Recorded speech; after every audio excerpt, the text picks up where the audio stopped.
I thought God had abandoned that church long before I stepped inside it. The rain was coming down so hard it turned the city into a blur of silver and black. Every streetlight smeared across the pavement like a warning I was too tired to read. My flats were soaked through, my coat clung to my skin, and my lungs burned from running the last 3 blocks with no real destination in mind. I only knew I could not go back. When I saw the side door of St. Bartholomew's cracked open by maybe 2 inches, I did not stop to wonder why. I slipped inside and pushed it shut behind me, pressing my back against the cold wood as thunder rolled over the stained glass. The church was dark except for a row of candles trembling near the altar, their light too weak to reach the corners. At first I thought I was alone. Then I heard a man's voice, low and steady, not speaking to me, but to someone far above both of us. I looked toward the front pews and saw him there, kneeling with his head bowed, one hand resting against the polished bench in front of him. He wore a black coat dark enough to disappear into the shadows, but there was nothing small about him. Even on his knees, he looked like the kind of man the room adjusted itself around. I should have turned around. I should have opened that door and gone back into the storm. Instead, I stood there dripping onto ancient stone while he slowly lifted his head. His eyes found mine like he had been expecting me all along. They were calm, too calm, the kind of calm that made my pulse trip over itself. Then he rose to his full height, and with the rain pounding against the roof and candlelight shaking between us, he said the last thing I expected to hear in a house of God. You should not be here alone tonight. I did not answer right away because the truth felt too fragile to say out loud. My teeth were chattering hard enough to betray me anyway, and I hated that this stranger could probably see every weak part of me in one glance. I pushed myself off the door and tried for dignity, even with rainwater pooling at my feet and my hair stuck to my face. I am fine, I said, which was ridiculous even to my own ears. One corner of his mouth moved, not quite a smile, more like he had heard that lie before. The candles near the altar flickered as another growl of thunder moved over the city. Up close, he looked even less ordinary. Early 30s maybe, dark hair brushed back, features too sharp and composed for a man praying alone in a locked church after midnight. His coat fit like it had been made for him, and there was something controlled in the way he stood, as if stillness itself answered to him. I wrapped my arms around myself and glanced toward the side door. I should go. The storm says otherwise, he said. His voice was low, smooth, unmistakably American with a trace of something older underneath. Italian, maybe. Before I could respond, headlights swept across the stained glass windows, turning saints into shifting colors on the floor. A second later, the beam cut out. My stomach dropped. He noticed. Of course he noticed. Who was outside? He asked. Nobody, I said too fast. His gaze sharpened. Claire, he said, and every thought in my head went silent. I had not told him my name. The cold rushed deeper under my skin. How do you know that? For the first time, something heavy entered his expression, not anger, not surprise, something closer to certainty. Because the men looking for you have been driving past this block for the last 10 minutes, and because one of them already said your name. My knees nearly gave out, but I forced myself to stay standing because I had the terrible feeling that if I looked weak in front of this man, he would see more than fear. He would see the whole mess I had been trying to outrun for weeks. I swallowed hard and stared at him through the candlelight. You have been watching me, I said. He did not flinch. No, he said quietly. I have been watching the street. There is a difference. Before I could decide whether that answer made me feel safer or worse, the side door shook beneath 3 hard knocks. Not loud enough to wake the dead, but deliberate enough to make my heartbeat slam against my ribs. I stepped back on instinct. Adrian did not.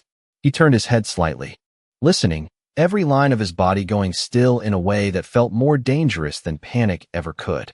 Then the church doors at the front opened, and 2 men in dark coats entered, bringing cold air and rain in with them. They stopped the instant they saw me. Then one of them looked to Adrian and lowered his head. Mr. Romano, he said. The name landed like ice water. I had heard it before, whispered in restaurants, on local news, in half-finished stories people stopped telling when they noticed who else was listening. Adrian Romano. The man nobody described the same way twice except for one detail. Powerful. Always that word. One of the men stepped closer, careful, respectful. We checked the block. 3 vehicles, maybe 4 men total. They are not from your side of the city. Adrian kept his eyes on me when he answered. They are here for her. My mouth went dry. I should leave, I whispered, even though we all knew I had nowhere safe to go. Adrian finally looked at me fully, and there was something in his expression that made the whole church seem smaller. No, Claire, he said. Tonight, you leave with me. If you walk out alone, they will find you before the rain even stops. I should have said no. I should have taken my chances with the storm, with the men outside, with whatever had chased me to the church in the first place. Instead, I stood there staring at Adrian Romano like the name itself had locked my feet to the stone floor. His men waited without speaking, rainwater glistening on their shoulders, and somehow their silence frightened me more than shouting ever could. I wrapped my arms tighter around myself and tried to ignore the way my pulse kept jumping every time headlights moved behind the stained glass. I do not know you, I said, hating how thin my voice sounded in the dark. Adrian took one step closer, not enough to crowd me, just enough to make me feel the weight of his attention. No, he said, but I know enough. You are cold, exhausted, and scared of whoever is outside. That is all that matters tonight. There was no softness in the way he spoke, but there was no cruelty either. Just certainty, the kind that did not ask permission. One of his men moved toward the side aisle and held out a dark umbrella and a wool coat that clearly did not belong to him. Adrian took the coat and offered it to me himself. For one strange second, I could not move. A man like him in a place like this should have felt wrong in every possible way, yet the coat in his hands looked more like protection than control. I should not go anywhere with you, I whispered. Probably not, he said, and if the situation were different, I would let you walk away. But it is not different. Another knock sounded from the side door, slower this time, almost patient. My breath caught. Adrian did not even look back. He simply held the coat out until I finally took it with shaking fingers. It smelled faintly of cedar and rain. Put it on, Claire, he said. We leave through the rectory in 10 seconds. And when I hesitated one last time, his voice dropped lower, quieter, somehow more dangerous because of it. Trust me now, or regret the men outside before midnight is over. The coat was still warm from his hands when I pulled it over my shoulders, and that unsettled me more than the voices outside. Not because it felt threatening, because it felt careful. Adrian turned without another word, and his men moved at once, silent and precise, as if they had done this 100 times before. I followed because the alternative was standing still and pretending fear had not already made my choices for me. We slipped through a narrow passage behind the altar, down a hallway lined with framed photographs of priests long gone and saints with patient eyes. The church smelled different back there, less like wax and incense, more like old wood and rain seeping through stone. My wet shoes squeaked against the floor, and each sound seemed embarrassingly loud beside the quiet control of the men around me. Adrian reached the end of the hall and opened a side door that led into a small rectory kitchen, dim except for the yellow glow above the stove. For one strange second, everything looked almost normal. A chipped coffee mug in the sink, a dish towel folded over a chair. The ordinary details hit harder than the fear because they made this night feel real. One of Adrian's men checked the window. Blinds. Another spoke softly into an earpiece. Adrian looked at me again, and I realized he had not rushed once. Everyone else in my life, when things went wrong, either panicked or disappeared. He did neither. Stay close to me, he said. I hate being told what to do, I answered before I could stop myself. To my surprise, something flickered in his eyes, brief and almost human. Good, he said. Fear makes people careless. Pride keeps them moving. Outside, an engine rolled slowly past, then stopped. Every muscle in my body tightened. Adrian opened the back door, and the night air rushed in, sharp with rain and cold enough to sting my lungs. A black SUV waited beyond the alley with its lights off like it had been carved straight out of the darkness. Adrian stepped aside just enough for me to pass, but his voice stopped me before I could move. Claire, once you get in that car, your old life does not stay untouched by tonight. I looked at the SUV as if it were a line painted across the ground, something invisible but final. The rain had softened to a cold mist, the kind that settled into your bones and stayed there. Somewhere beyond the alley, tires hissed over wet pavement, and the city kept moving, bright and indifferent, as if my life had not just split into before and after. I tightened Adrian's coat around me and tried to slow my breathing. What happens if I do not get in? I asked. He stood beside the open rear door, one hand resting on the frame, the alley light catching the sharp edge of his profile. Then I walk you back inside, he said. I place men on every entrance. I make calls. And by morning, everyone chasing you will know exactly whose protection you are under. That answer should have terrified me. Instead, it sounded almost merciful compared to the panic still clawing at my chest. I searched his face for arrogance, for manipulation, for the kind of false concern I had learned not to trust. What I found was worse in a way. Conviction. He believed what he was saying. He believed I was safer with him than anywhere else in the city. One of his men opened an umbrella behind us, shielding the alley mouth from view. Another scanned the street without ever seeming to turn his head. Adrian waited. He did not touch me. He did not rush me. The choice was mine in the narrowest sense, which somehow made it feel heavier. I stepped forward and slid into the back seat. The leather was warm, the air inside faintly scented with cedar and clean linen, so different from the damp stone and candle smoke of the church that my head spun for a second. Adrian got in beside me, closing the door with a quiet, solid sound that shut out the weather and most of the world. As the SUV pulled away from the curb, he looked at me once, steady and unreadable. You can ask me anything, Claire, he said. But tonight, there is one truth you need to understand before the rest. You were not followed by accident. I stared at him as the city lights slid across the tinted windows in blurred ribbons of gold and white. Not followed by accident. The words settled into me slowly, like cold water finding every crack. My fingers tightened in the coat around my body, and I hated that he could probably see the exact moment my fear turned into something sharper. Understanding. I turned toward the glass and watched Manhattan drift past in pieces. Closed storefronts. Traffic lights changing for empty intersections. A couple huddled beneath one umbrella, laughing about something small and ordinary. I wanted that kind of ordinary so badly my chest ached with it. What do you mean? I asked. Adrian did not answer right away. He looked out at the city too, one hand resting loosely against his knee, the picture of control in a world that suddenly felt like it had none. Finally he said, 2 nights ago, you were at Halstead and Broome at 9:14 p.m.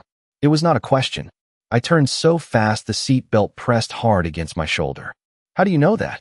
Because one of my businesses is across the street, he said. And because the people looking for you tonight were also looking for something that changed hands there. My mind raced back before I could stop it. The coffee shop. The spilled drink. The woman in the camel coat who had slammed into me on the sidewalk, muttering an apology before disappearing into the crowd. The envelope I had found 10 minutes later in my tote bag, tucked between my planner and my wallet like it had always belonged there. I had thought it was some mistake. Something I could return in the morning. Then the call started. Then the black sedan outside my apartment. Then the feeling that every shadow had learned my name. Adrian watched me piece it together, and something in his expression softened just enough to make him more dangerous, not less.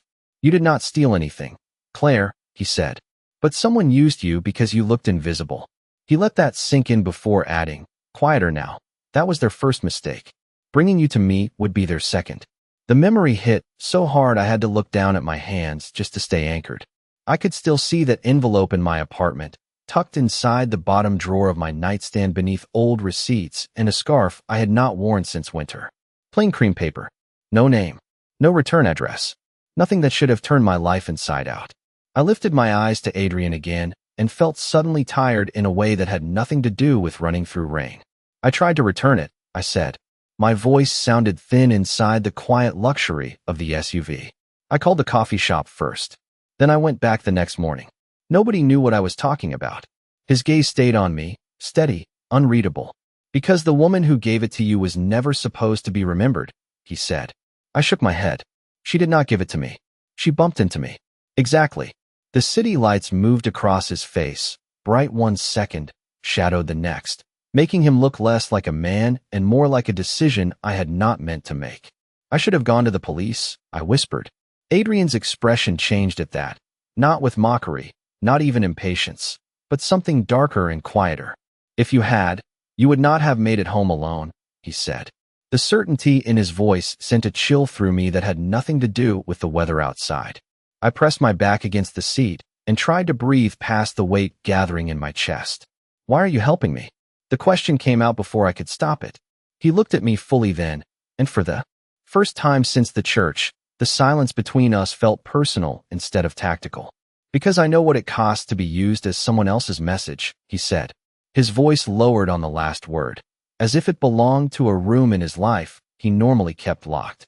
I thought of the way I had found him in that church, kneeling in the dark like a man trying to make peace with something that never answered back. Then the SUV turned through iron gates and began the long drive toward a stone mansion lit by warm windows against the storm. Adrian looked ahead as if the hardest part of the conversation had only just begun. "When we go inside, Claire, you will see my world for what it is. After that, trusting me becomes much harder." The gates closed behind us with a quiet finality that made my stomach tighten. The mansion rose out of the rain like something older than the city itself, all pale stone, black iron, and golden light glowing behind tall windows. It should have looked welcoming. Instead, it looked untouchable, the kind of place built to keep the world outside and secrets safely in.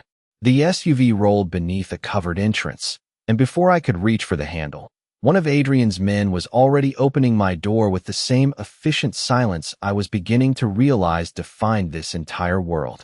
Warm air wrapped around me the second I stepped out, carrying the faint scent of polished wood and expensive coffee. Inside, everything was immaculate. Marble floors, soft lamps, a staircase curving upward like something out of an old movie. No noise except the rain fading behind the heavy doors and the distant crackle of a fire somewhere deeper in the house.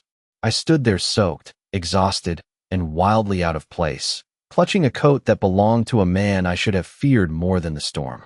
Adrian came around the front of the car a second later, water sliding from his dark coat, his expression unreadable as ever. But the moment he stepped into the foyer, the whole house shifted around him. Staff straightened. Men near the staircase went silent. A woman carrying a tray stopped mid-step and lowered her eyes. I felt it then, not from whispers or rumors, but in the way space itself seemed to organize around. His presence. Power. Clean, quiet, absolute. Adrian turned to me as if he had felt the exact second I understood it. "This is not a place you were meant to enter, Claire," he said. His voice was calm, but something in it landed deeper than volume ever could. I should have answered. I should have said I never meant to, that I would leave the second I could. But all I could do was look at him standing there between me and the world outside, and realize the most dangerous thing about Adrian Romano was not that he could command a room. It was that for one impossible moment, I had never felt safer than I did standing in the middle of his.